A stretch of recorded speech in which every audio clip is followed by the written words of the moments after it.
There is humor and truth present in the Scriptures today. Humor first. You can see Naaman, he's coming and he's loaded, he's wealthy, he's powerful, and some backwoods prophet says, yeah, go just dunk yourself in the creek about 7 times. This is a cosmopolitan guy, a powerful guy, and he's told to do what? And then you hear in the gospel where Jesus makes this claim, no prophet is welcome in his native place, in his hometown. People know him. They know how he grew up. They knew his background. And so it's easy to be, kind of cynical, skeptical when you know. But the truth of the matter is sometimes we need a perspective.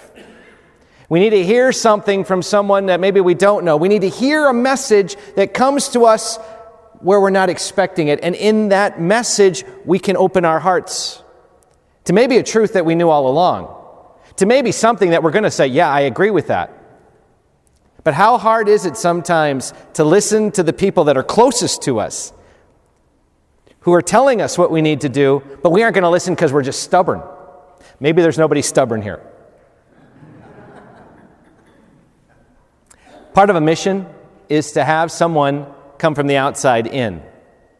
Someone you don't hear usually, someone you don't see usually, to say some things that need to be said. Jesus was saying some things that needed to be said, and they didn't want to hear it. They didn't want to hear it. And that's the part I want us to start with on this first day of the mission. Are we willing to listen?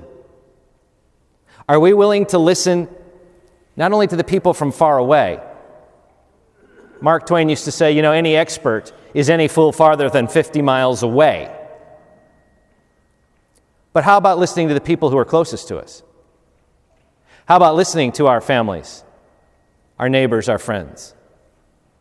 How about listening to what we hear in the Word of God or in any of the speakers and preachers? Sometimes it's that familiarity that makes it almost an obstacle. Isn't it funny that sometimes it's easier to listen to a stranger say a hard truth than it is to hear someone closest to us say the exact same truth? The invitation today is, will we listen regardless? And will we cultivate in our hearts that Jesus Christ is going to use any number of tools to speak to our hearts, and that Jesus is going to continue to work through the prophets who are right next to us and those from far, far distant places? Regardless, are we going to listen? Are we going to listen to the words that are said for our own good, to help us, to strengthen us, and to lift us up? That's a very personal question. Because there are some people it's easier to listen to than others. There's some people who, boy, they might be right, but I wish they were wrong.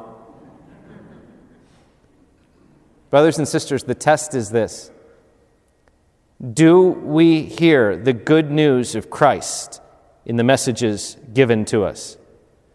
Because if the words that are told to us, if the things that are spoken to us are things in our heart of hearts that we know are good, holy, and true, who are we kidding? Who are we fooling? It's time to listen. May the Lord in this Eucharist strengthen us to open our hearts to God's Word, whoever's going to say it, so that the truth of the gospel finds a home in our hearts to transform our lives, conforming us to Christ and drawing us closer to one another. God bless you all.